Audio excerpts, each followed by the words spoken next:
মজার একটা ঘটনা খেয়াল করে শুনবেন। কাবা ঘরের পুনর্নির্মাণ হবে। এখন কাবা ঘরের নির্মাণ শেষ, ওই হাজর আসাদ পাথর নিয়ে এটার কর্নারের মধ্যে সেট করা হবে। কিন্তু কে রাখবে? কারণ হাজরা আসওয়াদ তো যেন তেন পাথর নয়। মক্কার 4 নেতা বলে এই সম্মান আমরা হাতছাড়া করতে চাই না।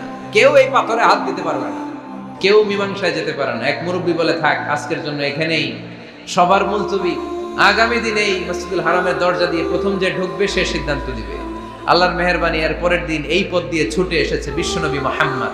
সবাই বিশ্বনবীকে বললেন, এই ঘটনা, কেউ তো পাথর ছাড়তে চায় না। বিশ্বনবী বললেন, কই পাথর?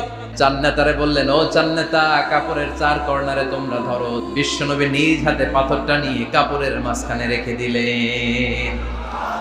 এবার বিশ্বনবী আগে আগে যায়, কাবার কাছে যে বিশ্বনবী আবার নিজ হাতে পাথরটা তুললেন, আবার নিজ হাতে কাবার ভেতরে রেখে দিলেন। পড়েন সুবহানাল্লাহ।